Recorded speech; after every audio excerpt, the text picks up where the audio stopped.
sobre todo muchísimas gracias al Museo Ruso por acoger este encuentro, por estar siempre solícito para todo lo que nosotros proponemos y siempre estar al tanto de las novedades, de todas las cosas que pasan en el mundo. Que se acerque más al micrófono. ¿No se escucha? Sí, ¿Así es mejor? Sí. Vale.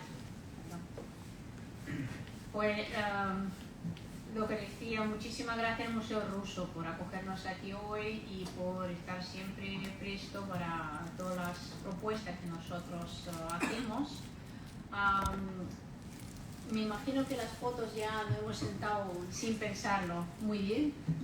Ya creo que se queda claro quién es quién a lo mejor, pero claro, voy a presentar a mi derecha y está sentada Asunción Barreras, que es la primera autora de este libro del que hablaremos hoy. A mi izquierda está sentado Joaquín Fernández Valdés, que es traductor, y también aquí está el libro del que también hablaremos hoy. Y yo soy Nina Queso, soy coordinadora del Centro de Culturas Eslavas de la Universidad de Granada, aquí vecina, y colaboramos mucho con el Museo Ruso y también la segunda autora de este libro de Asunción. Asunción es catedrática de la Universidad de La Rioja. Titular, perdón. Estoy subido de rango, seguro que llegas. Joaquín, como he dicho, es traductor muy conocido de la literatura rusa y ha recibido varios premios por sus traducciones de la literatura rusa del siglo XIX, Turgenev, Tolstoy y otros escritores. Hoy venimos a hablar, como nos hemos juntado en Granada estos días para hablar de la cultura, la literatura rusa y de todo lo que acompaña un poco el estudio de la cultura rusa. Venimos aquí con estos dos libros. En nuestra vida se nos ocurrió que, aparte de presentar los libros, nos gustaría hablar sobre el tema de por qué traducimos, por qué estudiamos la literatura rusa y para qué. Porque a quién nos dirigimos, si tenemos el público ahora, si nos equivocamos o no. Y de hecho nos gustaría hablar hoy de nuestros libros y también de todo eso. Así que voy a moderar un poco, si bien va a ser una conversación libre de nosotros tres.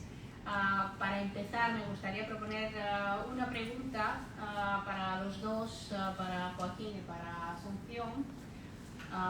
En mi caso, yo por ejemplo soy de San Petersburgo, nací allí, si bien llevo muchos años viviendo en España, pero nací allí, me formé en filología rusa en la Universidad de San Petersburgo y es lógico que yo siga trabajando sobre la literatura rusa, la cultura rusa, que me sigan interesando estos temas.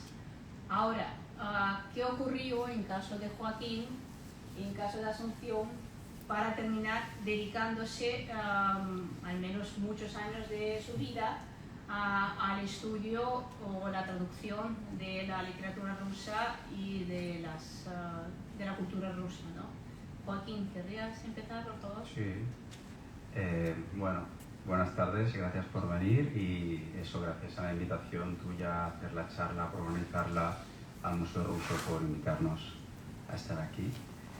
Y cómo llegué a traducir, a hacerme traductor de literatura rusa. Bueno, desde pequeño siempre tuve una fascinación. En ese momento era por la Unión Soviética, que era algo que no era político, no tenía que ver con la política, sino algo más emocional, no sé muy bien de dónde me venía. Había una especie de fascinación por los países al otro lado del muro. Y yo estudiaba piano en el conservatorio y me interesaba muchísimo la escuela rusa de piano y los grandes pianistas rusos, empezando por Neigaus, que era un gran pedagogo y concertista, y sus discípulos, que eran los pianistas, pues, Sviatoslav Richter, Jakub Zak, Emil Gilels. Y toda esta escuela rusa de piano ya me fascinaba mucho, ¿no? Entonces empecé a estudiar ruso en la Escuela Oficial de Idiomas de Barcelona. Fue un flechazo inmediato con el ruso. Ya yo me muevo mucho por la sonoridad en general en la vida. y el sonido del ruso tenía algo también que me fascinó, ¿no? Y de allí ya empecé a estudiar filología eslava.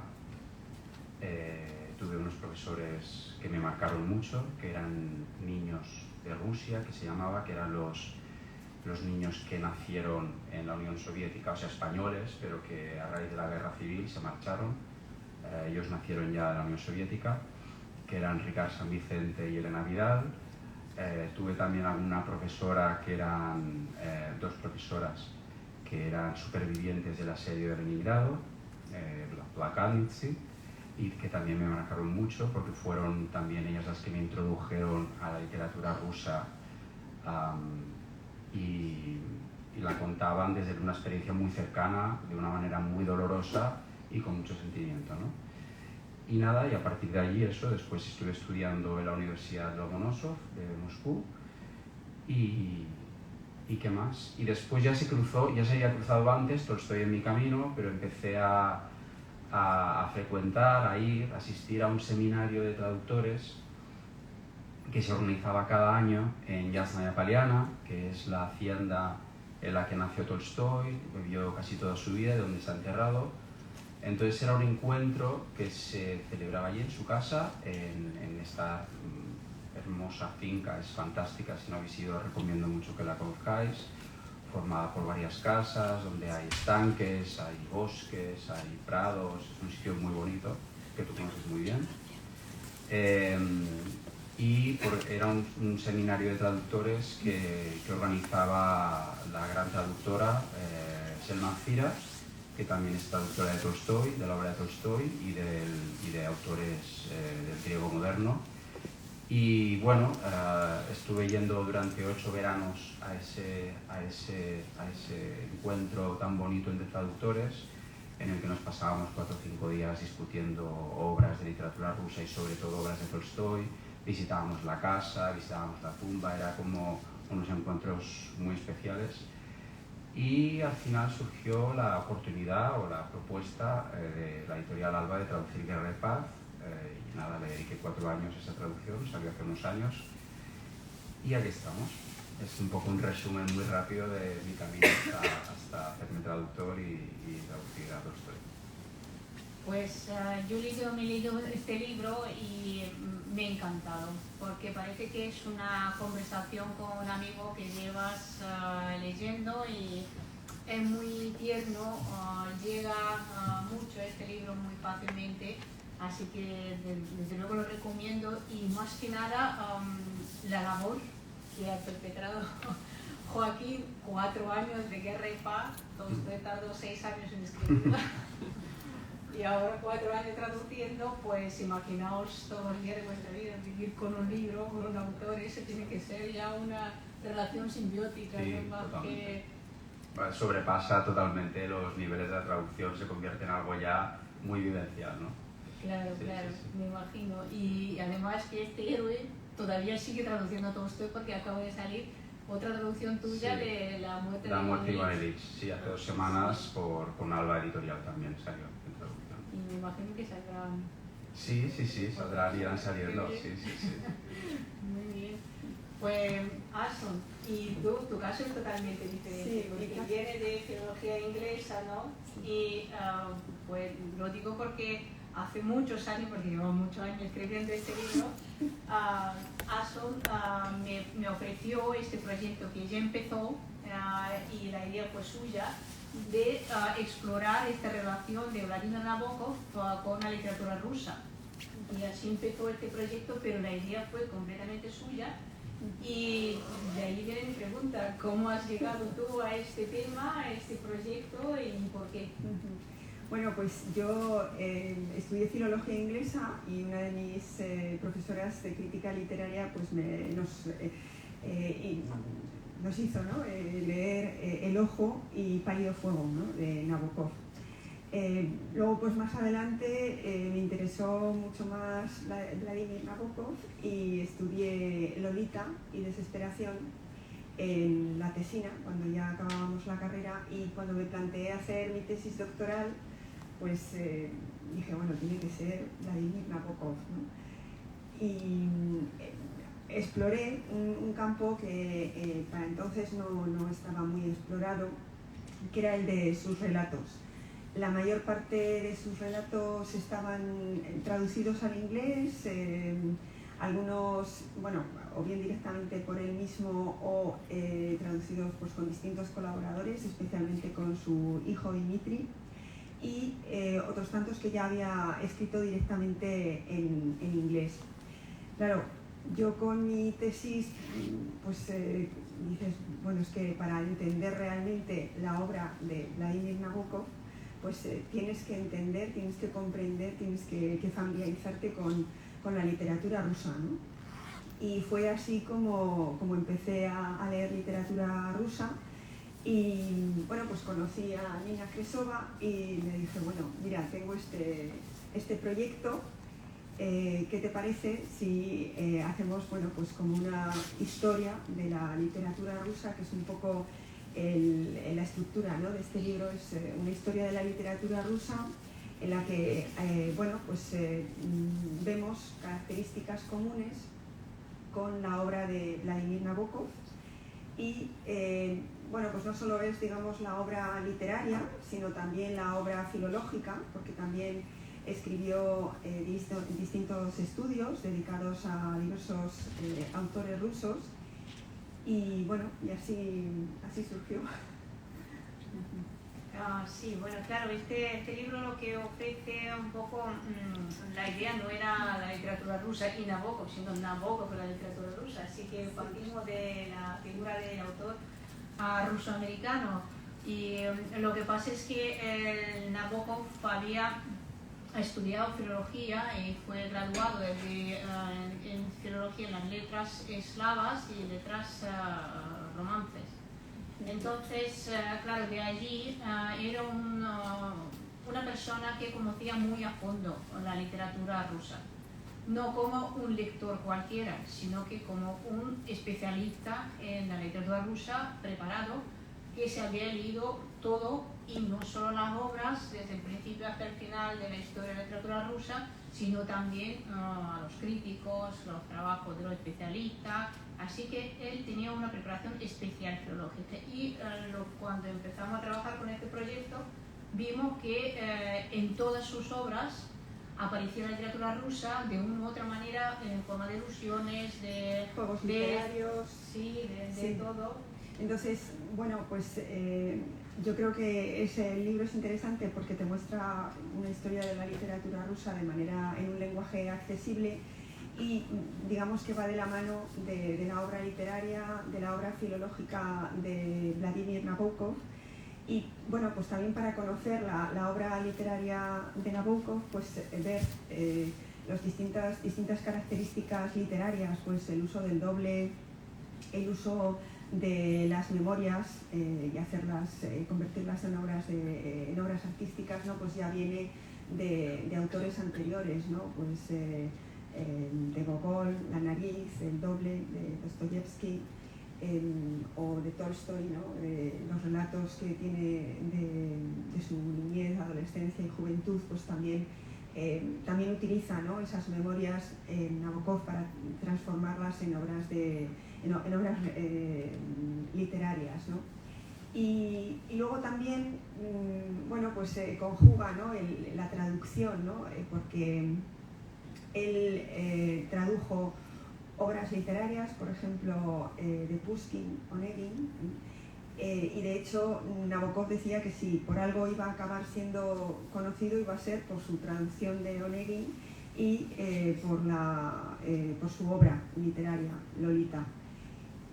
Bueno, la verdad es que es interesante bueno, conocer un poco sus ideas, ¿no?, sobre la traducción, porque él consideraba que tenías que ser, bueno, pues totalmente minucioso con las traducciones y de hecho sus traducciones están llenas de notas a pie de página, pues por eso, ¿no?, por querer ser completo y totalmente transparente, ¿no? Pues con esas alusiones a lo mejor culturales o con esos juegos de palabras que a lo mejor en la traducción no lo acabas de explicar completamente, pues utilizar esas notas a pie de página. Pero claro, cuando había que traducir sus propias obras, claro, ahí se conjugaba el autor con el traductor y entonces ahí se dejaba un poco llevar, ¿no?, de su alma de artista, y ahí pues introducía a lo mejor explicaciones entre paréntesis, entre comas, ¿no?, para darlas a entender al lector, a su relector, como le gustaba denominarlo.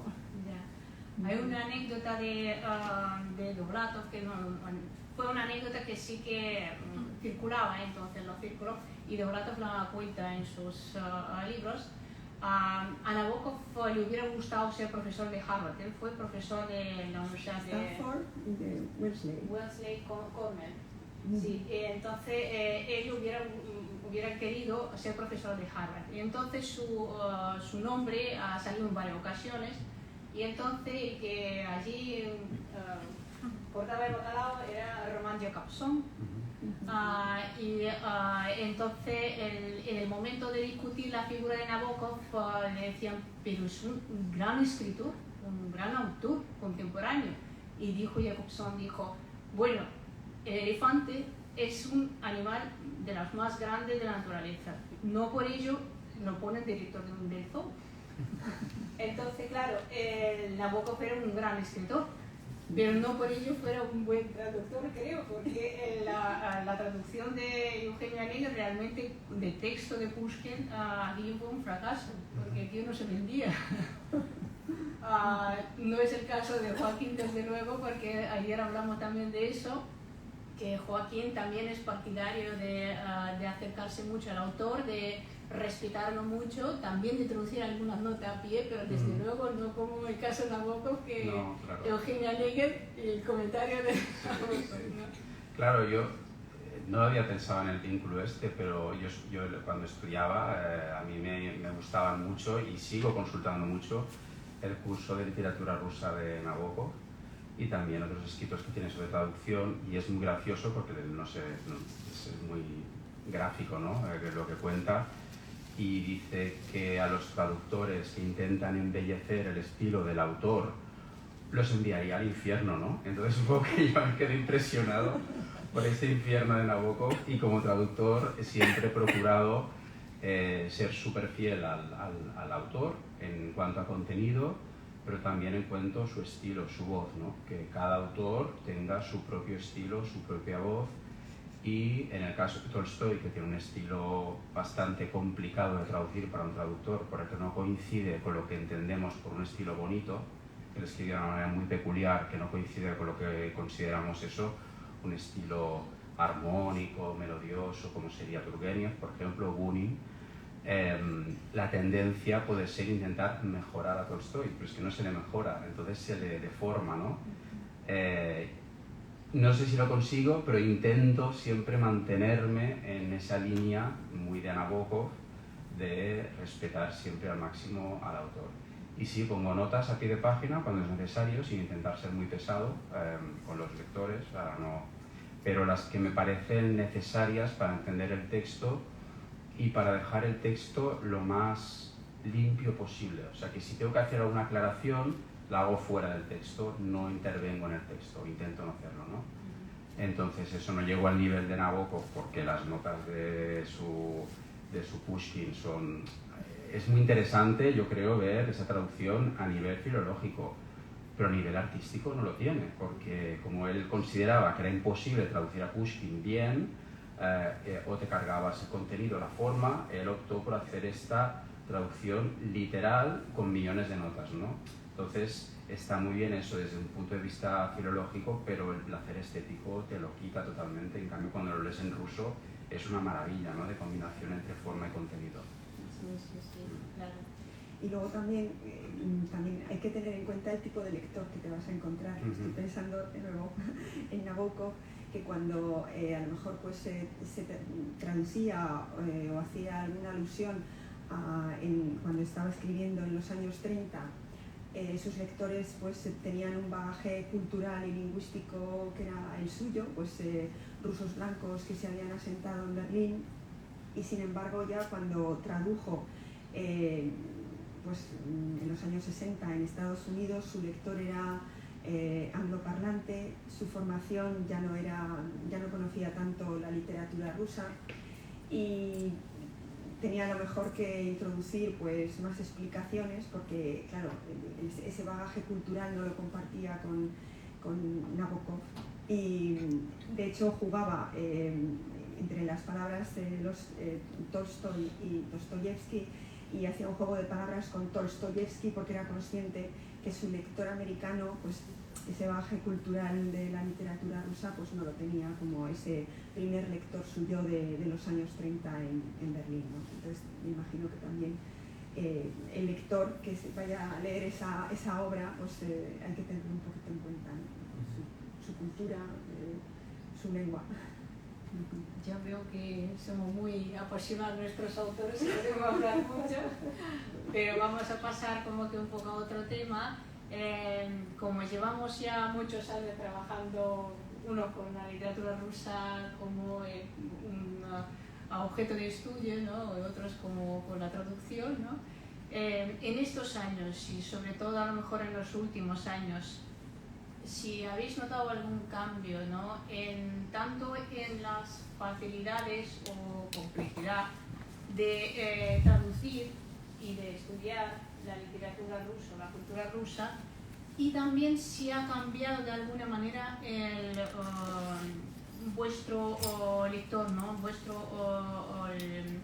El lector implícito, ¿no? O sea, ¿a quién os dirigís, ¿no? Si el público a quien se dirigen vuestros libros, ¿creéis que ha podido cambiar en los últimos años y cómo se ha afectado de alguna manera a vuestro trabajo esto?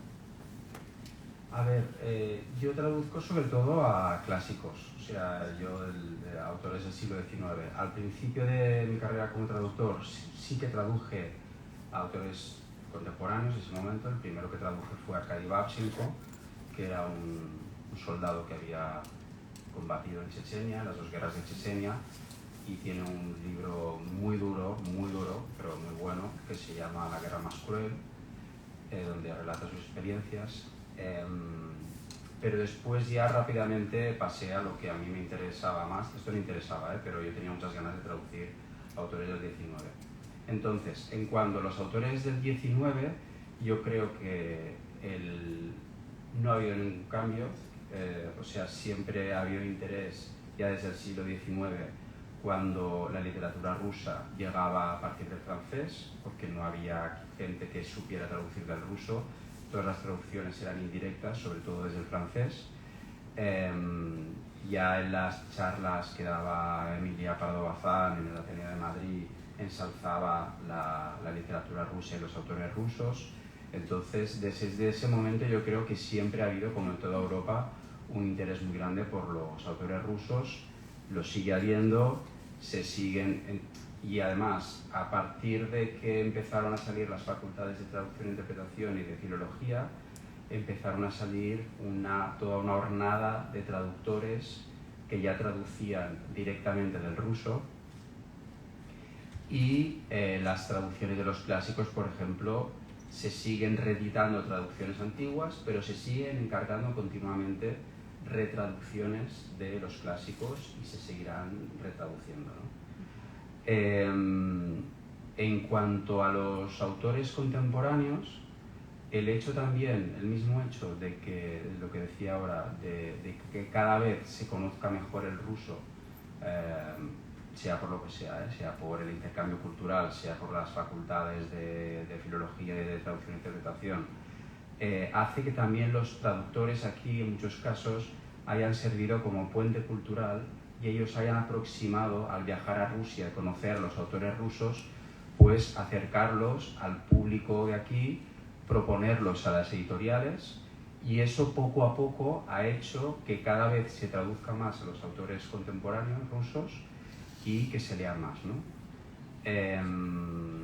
También ha sido importante en los últimos años una financiación que ha dado el Instituto Pirivoda de Moscú, el Instituto de la Traducción, que durante varios años financiaban las traducciones de obras rusas contemporáneas y clásicas, y esto ha sido algo muy interesante para las editoriales de aquí porque les salían las traducciones gratuitas prácticamente, ¿no? Entonces eso también ha provocado que haya habido un auge de la literatura rusa y ya te digo, a mí me da la sensación que cada vez hay más interés. Es verdad que no se puede comparar el mercado de los autores rusos con el de los libros del mercado anglosajón, que se comen prácticamente todo el mercado, pero me da la sensación que es creciente y va en aumento. Lo que estaba diciendo es uno de los datos de las traducciones que se publican en España, de los últimos datos del Ministerio, cerca del 50% de todas las traducciones que se hacen y se publican en España son de lengua inglesa. El ruso no llega a 1%, a 1% llega el ruso y los demás las demás lenguas eslavas, por ejemplo, no llegan ni a 1% de traducciones. Pues imaginaos. Eso es algo pasa, ¿no? Porque ni hay tantos escritores anglosajones excesivamente buenos, ni algo pasa, ¿no? Algo comercial, hay un negocio detrás. Y a la medida de lo posible también deberíamos todos hacer algo y aumentar el peso de otras lenguas, de otras literaturas menos visibles en el mercado también de lectura aquí, en el mercado de libro en España, ¿no? ¿Y qué ha pasado en tu caso? Bueno, en mi caso, yo que soy profesora en la Universidad de La Rioja, pues tenemos el grado de estudios ingleses. Lo que hay es sobre todo literatura inglesa, literatura norteamericana y literatura francesa.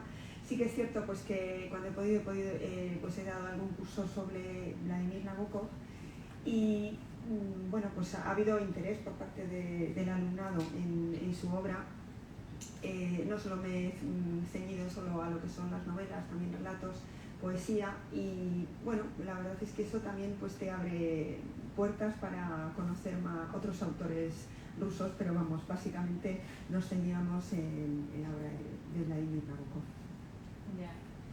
Yo por mi parte lo que puedo comentar es que llevo ya varios años con Club de Lectura en Granada, en dos clubes de lectura diferentes y la verdad es que nunca me ha faltado gente para este club, hay mucho interés y la gente sigue preguntando a ver a qué otro autor vamos a leer, qué otro libro y se apuntan rápido y siempre es muy interesante y muy gratificante, o sea que interés creo que sí que existe, incluso a mí también me parece que ha ido algo en aumento. Para incluso en el público general, posiblemente debido a que en toda esta situación geopolítica que estamos viviendo también un poco quiénes son, qué ha pasado, de dónde viene todo eso, para entender mejor la cultura, entender mejor también la situación actual, la gente se interesa más por la literatura rusa quizás y la cultura rusa en este caso, ¿no? Yo, vamos, no es por hacer publicidad del libro, pero yo creo que un libro de estas características, al venir también un poco de la mano de un escritor estadounidense, ruso-estadounidense, ¿no? Pues sirve un poco de puente, ¿no? Para poder mostrar la literatura rusa. Entonces, bueno, yo creo que estudios de estas características pues abren más, ¿no? Y tienden puentes, ¿no? A lo que es la literatura y la cultura rusa. Pues la siguiente pregunta, un poco más complicada a lo mejor, va también sobre los planes de futuro, ¿no? Porque todos tenemos planes de futuro, seguir estudiando este campo, ¿no? Y también a mí, por ejemplo, me ha pasado, ¿no? En los últimos años, hablando de la literatura rusa, que soy especialista en literatura rusa, cada vez más me paro para pensar, bueno, la literatura rusa es muy grande, pero también es que la literatura rusa se ha nutrido de muchas otras culturas que estaban dentro del Imperio Ruso, estaban dentro de la Unión Soviética, y a veces se olvida mencionar a estas otras culturas con estas tesituras un poco colonialistas, ¿no? Diríamos ahora. Y yo creo que también hay que darse cuenta de ello, ¿no? Hace poco aquí hubo hace unos años, ¿no? Una exposición de Aivazovsky de un escritor marinita, o escritor pintor marinita en ruso muy importante. Fue armenio, nació en una familia armenia y de hecho su apellido fue Aybayan.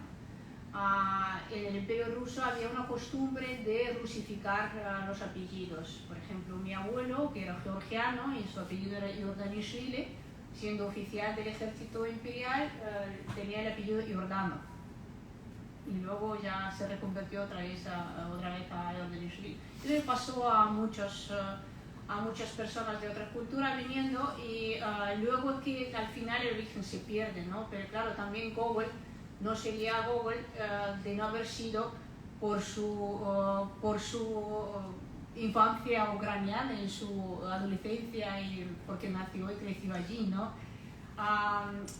Lo que quería preguntar un poco en este sentido, si vosotros os paráis a pensar en estas cuestiones, si os encontráis con situaciones cuando es necesario pues subrayar otras culturas dentro de la cultura rusa, porque claro, también estos autores escribían en ruso, ¿no? Pero aún así, y si algo de alguna manera afecta a vuestros planes de futuro, de algunos estudios, no sé si algunas lecturas que pensáis hacer.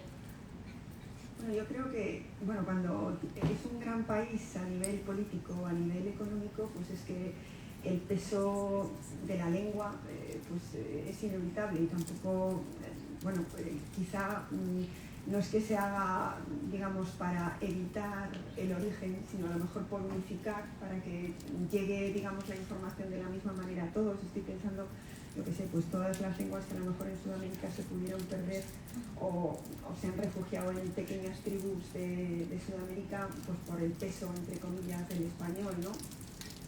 Pero bueno, también el contexto histórico pues es el que es, ¿no? Y luego los contextos también pueden variar. Ahora que estamos en Málaga, me estoy acordando de cuando le dieron en el 2015 el premio latinoamericano a Antonio Banderas, que reivindicó la lengua castellana en Estados Unidos, pues porque bueno, ahí es una lengua menor, ¿no? Bueno, yo creo que esos son los contextos, y bueno, si, por ejemplo, pues cuestiones como la de tu abuelo o lenguas eslavas, a lo mejor que se hayan visto, bueno, no en segundo lugar, porque estoy pensando a lo mejor el catalán o el gallego aquí, ¿no? Sino que, bueno, pues ha habido o es un gran país, una gran cultura, una gran lengua. Tampoco creo que tengan que sentirse especialmente, no sé, de segunda clase, ¿no? Sino que, bueno, hay un peso económico, político, y por aunar, no, es un poco mi punto de vista. A ver, yo creo que es muy importante marcar el origen de los autores, precisamente también para tener contexto, es lo que decías tú, ¿no? La infancia donde ha vivido alguien, la cultura, las raíces que tiene, van a marcar su obra. Aunque también lo que marca, yo creo, a qué literatura pertenece al autor es sobre todo el idioma en el que escribe, ¿no? Entonces, no sé, estoy pensando en Nabokov mismo. Cuando escribía en ruso era literatura rusa, pero lo que escribió en inglés era literatura rusa, no. Entonces, ese es un caso muy evidente, ¿no? O yo qué sé, pienso en Juan Marcé, un autor catalán que escribía en castellano. Cuando estudias literatura catalana, yo he estudiado literatura catalana, no te enseñan a Juan Marcé porque escribía en castellano, ¿no? Entonces yo creo que eso es lo que marca mucho dónde se va a enmarcar la literatura de ese autor, ¿no? Pues lo mismo pasa con la literatura rusa. Yo creo que lo que marca es el idioma en el que escriben, sobre todo para encuadrarlo, ¿no? Aparte de cuestiones políticas o lo que sea, ¿no?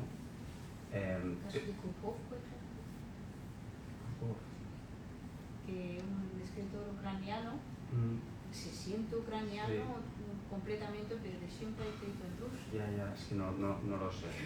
Es que es complicado, Yo estaba hablando de Vladimir Nabokov, que claro, es mi autor, pues él decía que el verdadero pasaporte de un artista es su arte, que no era tanto la lengua rusa o americana o inglesa, sino bueno, pues, sus obras, ¿no? Su calidad artística. Pero claro, por ejemplo, Gogol, yo diría que es un escritor ucraniano, pero que escribía en lengua rusa. Entonces, es que tienen los dos componentes y los dos son súper importantes, ¿no? Entonces tampoco a veces la línea no está tan definida, ¿no?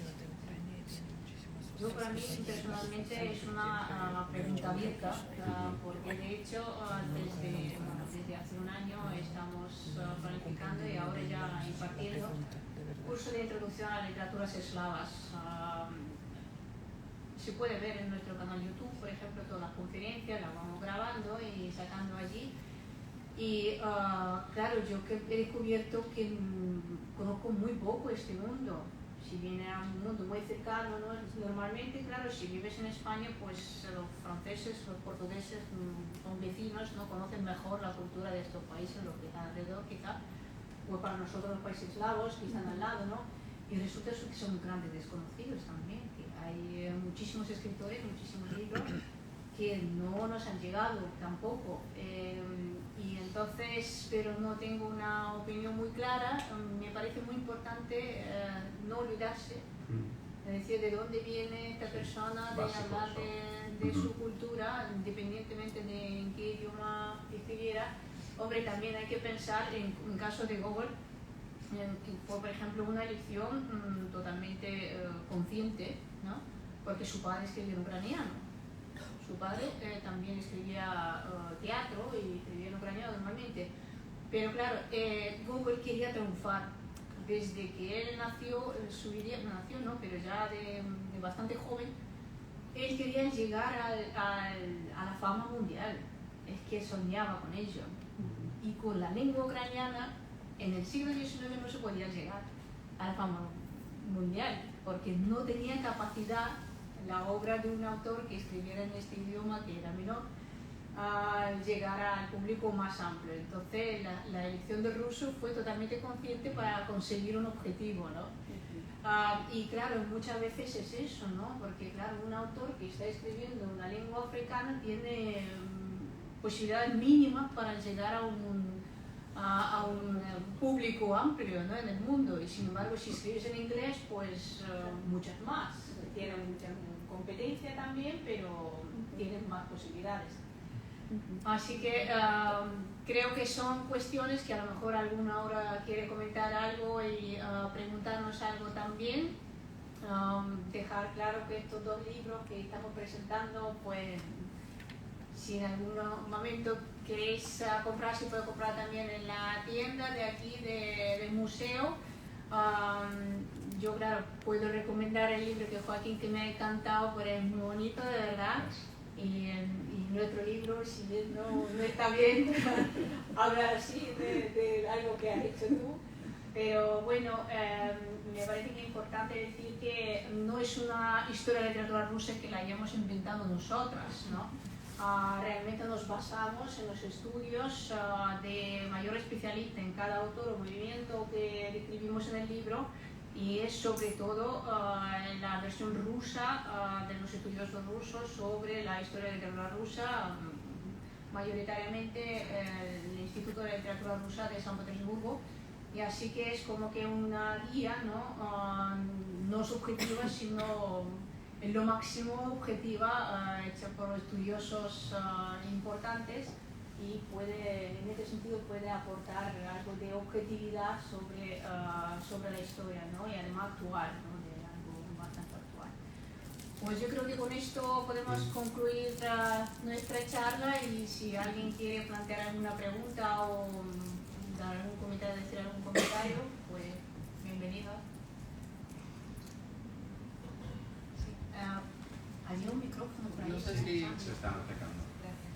Sí, sobre este último tema de las muchas culturas que engloba la lengua rusa, porque estaban en el Imperio Ruso, más que trazar con cartabón la identidad de un autor y ponerlo en otro, me interesa preguntaros, pensando en los casos equivalentes en la literatura inglesa y en la española, en la contaminación o el enriquecimiento que para la lengua rusa suponen los autores de sus periferias. Estoy pensando en que el inglés no es el mismo a partir de que Irlanda se incorpora con toda su fuerza a la literatura. Irlanda introduce en el mundo mundo literario anglosajón un componente netamente irlandés, más allá de las variantes lingüísticas, que hace que la lengua literaria evolucione. En el caso español, con toda la literatura sudamericana del siglo XX, no hace falta decirlo. Entonces, no sé si la literatura rusa, a partir de la incorporación de estas otras voces, también lo nota. Digamos que incluso el escritor ruso central ya trabaja una lengua que ha sido influenciada por los armenios, por los georgianos, por los... No, hay... Yagina está escribiendo desde un ruso muy periférico, el cantante que no consigo acordarme su nombre, el famoso cantante georgiano que también escribe novelas. ¿Aportan? Quiero decir, ¿hacen que la literatura rusa en general sea más rica o se ven como fenómenos regionales? Bueno, yo diría que el caso ruso es más complejo en este sentido porque el Imperio Ruso y estos países forman parte del Imperio Ruso desde hace siglos, bastantes siglos, y el nacimiento de la gran literatura rusa, como la llaman, es sobre todo el siglo XIX, cuando ya todos estos países estaban juntos. Entonces ya es difícil realmente discernir la aportación de cada cultura porque ya funcionaban como un todo, ¿no? Más o menos. Pero desde luego sí se ven algunos momentos importantes, claro, todo el tema georgiano, por ejemplo, sí se nota mucho en la literatura de la primera mitad del siglo XIX, cuando había para Rusia su Egipto, su India era el Cáucaso, ¿no? Y entonces Tbilisi, por ejemplo, la capital de Georgia, fue uno de los centros culturales más importantes del Imperio Ruso. Y eso siguió durante todo el siglo XIX e incluso el XX, ¿no? Porque como en la periferia, en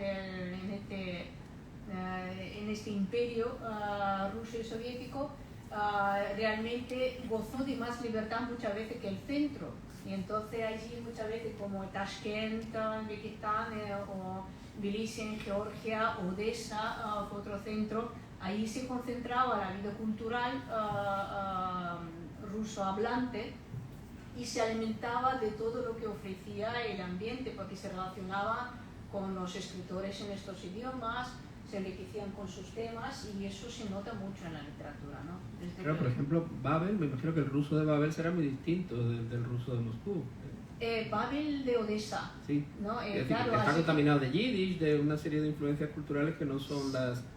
Sí, pero también Ilfe Petrov, también de allí, luego Valentín Kataev también, luego también Olesha, son todas de la misma generación, sí, y son escritores buenísimos y claro que sean, y Bulgakov, que de aquí, vamos, de una familia rusa, pero vivían en Kiev, ¿no?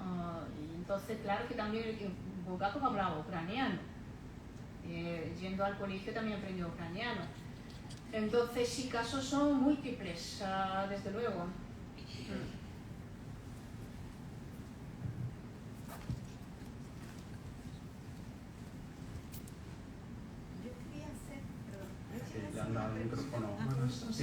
Yo quería preguntar, como futuro traductor e intérprete, más intérprete que traductor, pero quería preguntar... ¿Puede hablar un poquito más alto que no nos llega? ¿Se escucha? Ahora. Bueno, yo quería preguntar, como futuro traductor e intérprete, más intérprete que traductor, pero como futuro traductor también, que quiero trabajar también con la lengua rusa, aunque ahora mismo no puedo. A nosotros en la facultad nos han enseñado, en lo referente a la traducción literaria, que al final el objetivo principal del campo, que suena un poco sacrilegio en mi opinión, pero es vender. Y que si el estilo del autor original a lo mejor no es tan digerible para la cultura de destino, que lo mejor sería adaptarlo. Por eso, al escuchar esto, me ha resultado llamativo el enfoque que se ha puesto a la hora de traducirlo. ¿Qué consejo daríais a un principiante que fuera a adentrarse en este mundo? Antes de que responda Joaquín, voy a decir que ayer tuvimos una charla justamente de eso con 4 traductores La hemos grabado y la vamos a poner en nuestro canal. Sí. No lo sé. Esto que dices que te enseña la facultad, ¿te refieres a un profesor en concreto? ¿Es la política de la facultad? Porque yo creo que al final cada profesor te va a dar su visión, que no son únicas, ¿eh? Porque al final cada maestro tiene su librillo y el traductor toma la decisión y la aproximación al texto que quiere. Por eso es tan importante las nuevas traducciones, porque son nuevas miradas sobre un mismo texto, ¿no? A ver, yo lo que he dado de traducción, yo estoy en el último año, lo que me han enseñado de traducción literaria era el segundo o tercer curso, que nos dieron más generalista, más por encima, que nos dieron estas pautas. Luego en el tercer curso, que sí que dimos traducción literaria, esto en inglés, pero nos centramos sobre todo en la literatura postcolonial, que tenía que ahí también estábamos variando muchos elementos que nos pedían que los adaptáramos. Que de hecho tuvimos que trabajar con un texto que está ambientado en Trinidad y Tobago y tuvimos que buscar qué tipo de español se hablaba por esa zona para ver qué tipo de variaciones hacíamos en el texto, pero que al final hicieron bastante hincapié en el hecho de moldear el texto original para conseguir un objetivo claro, que es que sea atractivo para los lectores de origen. Es que depende tanto del autor que estés trabajando, la literatura que estés trabajando. No te puedo dar un consejo porque no puedes aplicar la misma cosa a todas las cosas que traduzcas.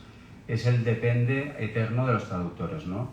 Yo creo que la tendencia en los últimos años en literatura rusa, hablo de literatura rusa porque es que es distinto a la literatura de Estados Unidos o de Inglaterra, donde por ejemplo allá no abundan las notas a pie de página, se intenta resolver las dificultades de traducción variando, no sé, haciendo pequeñas explicaciones dentro del texto. En cambio yo detecto que la literatura rusa se intenta más, no sé, como ser muy fiel al estilo del autor, ser muy fiel al contenido y no domesticar las traducciones, digamos, ¿no? Igual la tendencia es más que se llama extranjerizante, ¿no? Dejar elementos culturales y no adaptarlos, ¿no? Por ejemplo, si te encuentras una sopa rusa típica, pues pones el nombre de la sopa y lo explicas en una nota a pie de página, pero no la adaptas por un gazpacho o por una cosa que todo el mundo entienda, ¿no? Entonces, a mí me da la sensación que esa es un poco la tendencia de los últimos años, ¿no? Ser muy fiel en contenido y en forma. No sé si estás de acuerdo tú. Sí, no, estaba pensando que efectivamente, por ejemplo, Nabokov, por ejemplo, eso es lo que hacía, ¿no? Que a lo mejor dejaba el nombre de un juego ruso, de una comida rusa, y luego en una nota a pie de página pues lo ponía a pie de página, para la redundancia. Yo lo que querría añadir es que también depende de si es un autor contemporáneo, por ejemplo, si es un autor vivo a quien puede preguntar o es un autor que ya no puede preguntar, ¿no? Entonces, claro, lo que comentábamos hace poco, tuvimos una charla con Mónica Sgusta, una gran traductora de la literatura checa, que trabajó, por ejemplo, con Milan Kundera, con Raval, con los grandes de la literatura checa, y ella trató con todos ellos. Y, por ejemplo, Raval le decía, mira, no hace falta que me sigas a pie de la letra, que no me hace falta que me cojas, necesitas otra palabra, cógela, pero necesito que conserves la musicalidad, ¿no? Y luego Kundera le decía, de ninguna manera, me tienes que poner las palabras que ves, tienen que ser las mismas palabras, no tienes que buscar el equivalente. Entonces también cada autor es diferente, ¿no? Y claro, no es lo mismo traducir a Tolstoy, por ejemplo, que traducir a un autor contemporáneo. Tolstoy ya es consagrado, de todo modo lo van a leer sí o sí. Y otra cosa es que tienes que introducir a lo mejor en el mercado un autor nuevo, ¿no? El objetivo es diferente y ahí a lo mejor tienes que vender el libro, ¿no? Es el objetivo principal realmente, ¿no? Para que se introduzca el autor. Muchas gracias. El pequeño... Sí. El micrófono aquí a una señora, por favor. Gracias. ¿No después o cómo? Sí. La señora Pinolante, perdón. Sí, yo quería preguntar por el libro de literatura rusa. ¿Es de Nabokov traducido o es de varios autores sobre la literatura rusa? Es, digamos, la trayectoria de la historia de la literatura rusa, desde la tradición oral hasta el siglo XX, que es cuando empezó a escribir Vladimir Nabokov.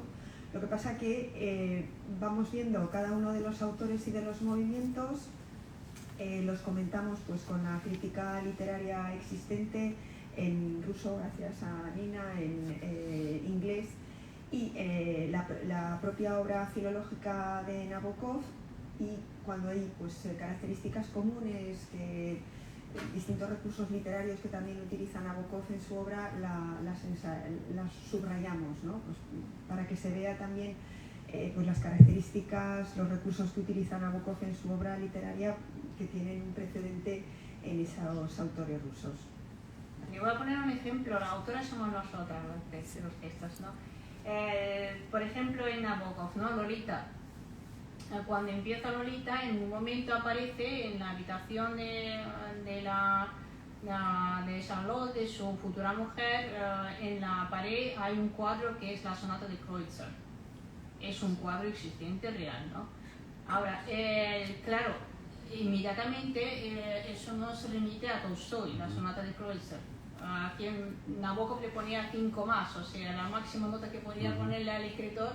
Para él Tolstoy fue una gran referencia. Entonces, claro, la sonata de Kreutzer ya habla de las relaciones de hombre y mujer, de las pasiones, de te mato o no te mato. Pero claro, hay otra obra de Tolstoy que los que leyeron 1911, que después de la muerte de Tolstoy salió un tomo de sus obras no publicadas anteriormente, y todo el mundo lo leyó porque eran obras, vamos, Tolstoy, súper populares. Entonces allí salió una obra muy parecida a la sonata de Kreutzer que se llamaba El Diablo, que tú también hablaste de esta obra. Sí. Claro, en su momento El Diablo produjo un gran escándalo en la casa de los Tolstoy, porque Tolstoy escribió la obra y la escondió en los bajos de su sofá, que estaba en su despacho, y su mujer la encontró y hubo un escandalazo en casa. Casi se marcha Tolstoy entonces y no después. La obra iba de cómo un terrateniente que se casa se encuentra con la campesina con la que había tenido la relación anteriormente al matrimonio, y ella viene a limpiar a su casa y siente que no puede parar y el deseo lo lleva a ella. Y está matándose con este sentimiento de que está con su mujer, que tiene que estar con ella, recién casado, y sin embargo quiere estar con la campesina. Y el final de esta obra, que es una obra no publicada, entonces no la preparó para la publicación, resulta que tiene 2. En uno, el terrateniente se suicida, se pega un tiro, y en otro la mata a ella. Y lo curioso es que es un drama que también en Lolita se repite con Carmen de Maupassant, quien se introduce desde el primer momento, sí. Entonces, claro, la situación de José, Carmen, ¿no? Y que él la mata, ¿no? Y como que Nabokov desde el principio quiere decir que al final que ya se va a matar a Lolita. Porque a Lolita también la denomina Carmen de vez en cuando. Claro, es un juego en el que nos introduce y son pistas falsas, ¿no? Ahí está la literatura rusa. Si no lo veis, no leéis estas pistas. Y porque la obra de Nabokov es como, yo le diría, es un escape room. Entras al principio y no sabes dónde ir. Y tiene pista, la vas viendo, algunas son falsas, otras no. Sí, claro. Y cuanto más sepas, y la literatura rusa es la mayoría, sí, prácticamente, mejor leerás la obra y encontrarás la salida del escape room de Nabokov. Muy interesante, sí. Además me gusta este vínculo entre, por lo que decías, ¿no? Porque Nabokov consideraba que Tolstói era el prosista más grande de literatura rusa, uno de los escritores más grandes de la literatura universal. Y a mí me gusta mucho esta anécdota que para explicarle a sus estudiantes qué era Tolstói, lo demostraron de una manera muy gráfica, ¿no? Entraba en el aula, estaban los estudiantes, estaba el aula a oscuras, entonces encendía una velita y decía, esto es Pushkin. Encendía una lamparita y decía, esto es Gogol. Entonces iba hacia la ventana, abría las cortinas de par en par, entraba todo el sol y decía, esto es Tolstói, ¿no? Entonces esto demuestra muy gráficamente lo que era para Nabokov la grandeza de Tolstói en la literatura.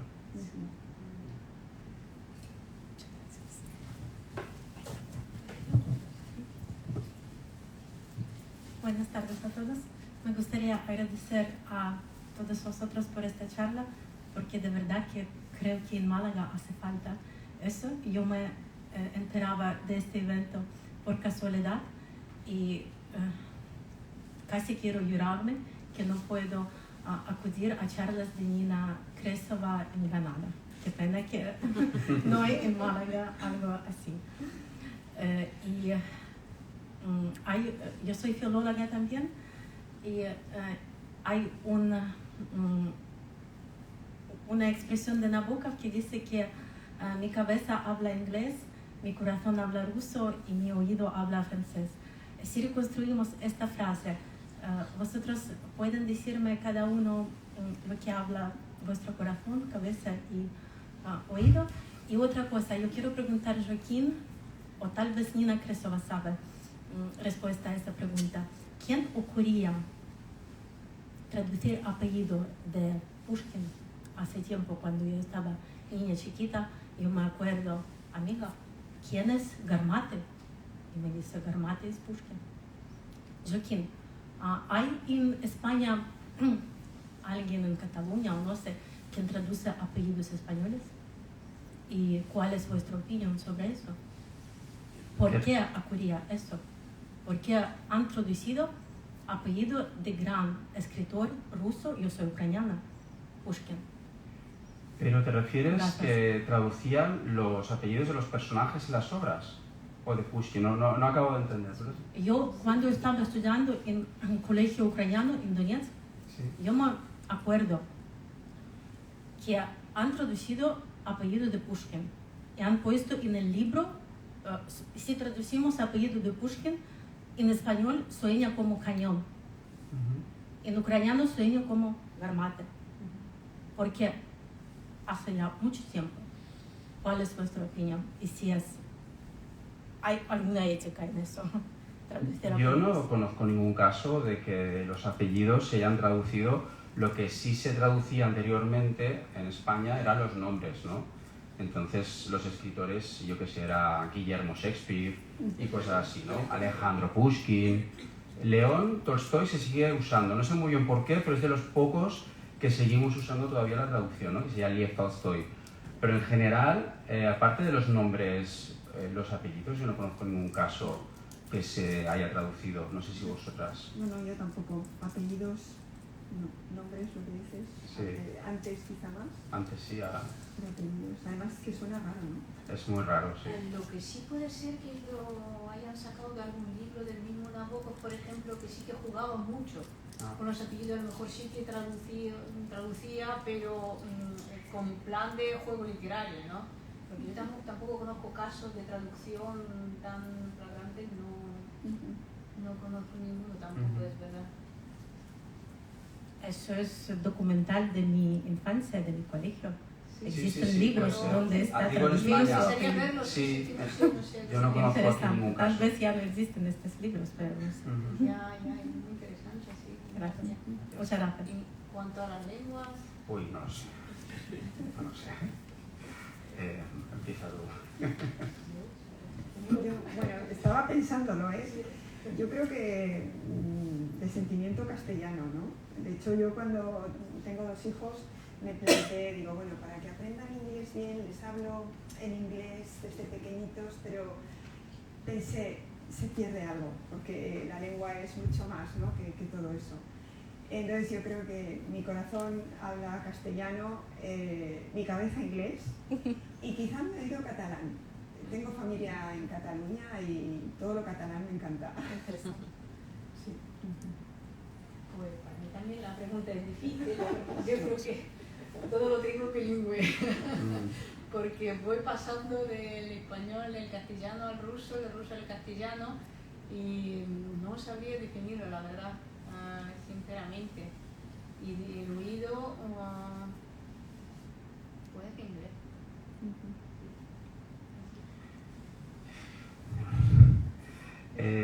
A ver, yo traduzco el castellano, es decir, que en el idioma en el que siento más es en castellano, pero el catalán lo tengo muy presente también en mi mundo vivencial, sonoro.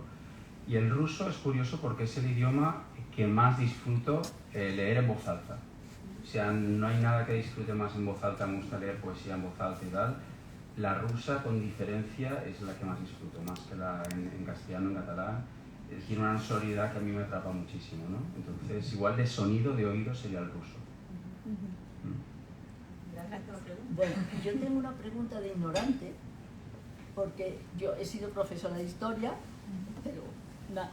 Entonces, cuando habéis dicho la obra de Tolstói, que no tradujo, a mí lo que me ha surgido en el interior es, hay algo que es como, que es troncal en todas las culturas, porque las obras nuestras del siglo XIX y la historia nuestra del siglo XIX, y en Andalucía muchísimo, existía la palabra el señorito, que refleja esto mismo. Es decir, yo veo de pronto que dices, uy, tenemos como una, perdón la expresión, una globalización anterior a toda la parafernalia que tenemos ahora. Pero es, diríamos, genética, porque cómo surgen las mismas situaciones anímicas en polos tan diferentes, en culturas tan diferentes. No sé si habéis estudiado alguno, que seguro que sí, esta relación, o si se os ha despertado, se os han enganchado estas conexiones. Bueno, yo lo que creo que, por ejemplo, en el caso de Tolstói, si interesa tanto y sigue interesando a nivel universal, no solo en Rusia, es porque al final está hablando de cosas absolutamente humanas que pasan tanto en Rusia, como en China, como en Japón, como en España, como, ¿no? ¿De qué habla? Del amor, del deseo, del miedo a la muerte, de las contradicciones de la vida, de la angustia, del hastío. Entonces son cosas que nos resuenan tanto, ¿no? ¿Por qué se sigue leyendo Guerra y Paz con esta pasión, Ana Karenina con esta pasión, Resurrección, la muerte de Ivanovich? Porque son temas que nos resuenan dentro, ¿no? Además lo hacen de una manera muy auténtica. Así como yo considero que hay escritores que escriben literatura en el mal sentido que decía a veces Nabokov, que decía, este autor apesta literatura, Tolstói no apestaba literatura porque era un poco reflejo de la vida misma, ¿no? Yo así lo entiendo y por eso conectamos tanto con él aún hoy en día. Sí, yo creo eso, que muchas veces eso en la literatura lo que encuentras son pues las pasiones, que todo da igual, como has dicho tú, en Japón o en Estados Unidos. De hecho, me ha recordado una obra crítica de Joseph Campbell, The Hero with a Thousand Faces, ¿no? El héroe con distintas caras, ¿no? Que es la misma estructura, a lo mejor el mismo argumento, pero luego en cada cultura pues bueno, se le adorna de distinta manera, pero bueno, a la hora de la verdad son las mismas pasiones. Emociones. Eso es lo que... Gracias. Yo a lo mejor añadiría que hablamos hace poco también de la diferencia entre la literatura rusa, por ejemplo, y la polaca. Es muy curioso, en realidad, la cultura polaca y la cultura rusa, que han estado incluso juntos en el mismo imperio, aparte de Polonia durante un tiempo, son muy parecidas en realidad, pero la literatura han seguido un devenir muy diferente. La literatura polaca, donde también fue muy grande el peso de la poesía, por ejemplo, como en la literatura rusa a principios del siglo XIX, luego la narrativa siguió más con la temática propia del país. Se han ocupado bastante de los temas sociales o problemática propia de Polonia. Por ejemplo, el ejemplo más conocido de Polonia ahora es el reportaje social polaco, ¿no?, de Kapuscinski. Bueno, pues la literatura también siguió por este mismo camino. Sin embargo, la literatura rusa, como siempre ha querido salir de los límites nacionales y siempre quería expandirse a lo universal. Entonces siempre ha hablado de la temática universal. Eso ha pasado factura a la literatura polaca porque es menos traducible y menos accesible al lector extranjero, por ejemplo, y menos conocida en el mundo. Y sin embargo la literatura rusa más conocida porque suele hablar de temáticas muy universales para todos. Es que también es una especificidad de la literatura rusa que le ha ayudado también a expandirse por el mundo.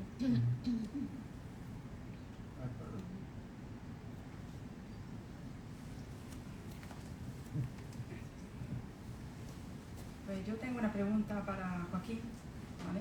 Porque supongo que en la traducción de Guerra y Paz habrás encontrado muchas partes complicadas para traducir. Entonces, si nos pudieras hacer un ejemplo de estas partes y cómo has conseguido solucionar la traducción sí, vale, no quiero hacer spoiler del libro, pero una parte pequeñita. Sí, aquí en el libro no es un tratado de traducción eso, pero sí que hablo bastante de traducción, pero de una manera muy llana y muy, sobre todo, de la experiencia vital, ¿no?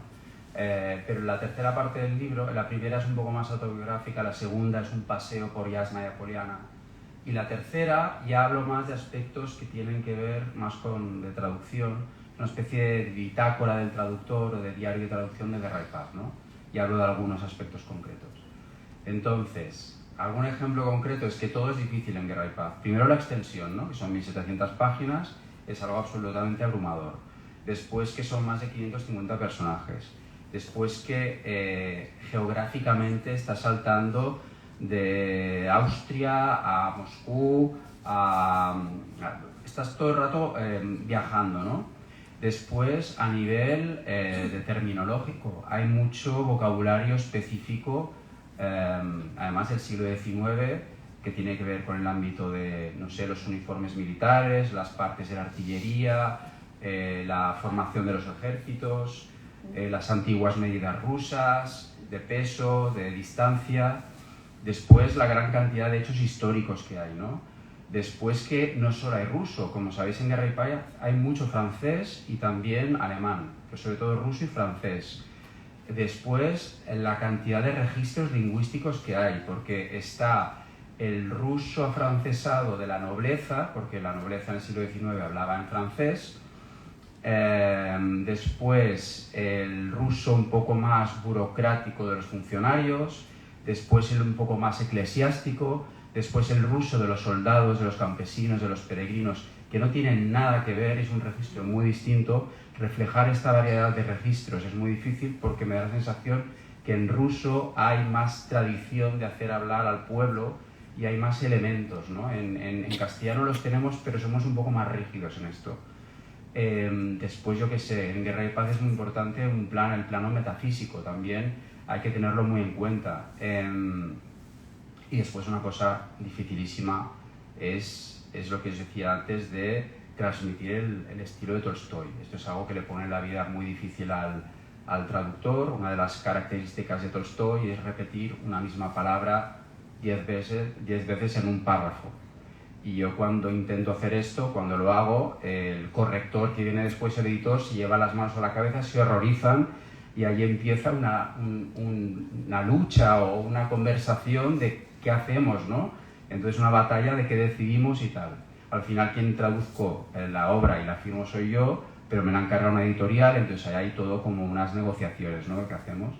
Entonces, el estilo sería también una de las cosas que a mí me han dificultado más la tarea, ¿no? Pero es que en Guerra y Paz es que es todo difícil. Es un libro muy difícil de traducir, pero muy placentero de leer. Así que si no lo habéis leído, os animo a todos a leerlo porque es una obra maravillosa. Pues tengo claro que voy a comprar el libro. ¿Sí? Muchas gracias. Te he convencido. Sí, sí, total. Vale, gracias.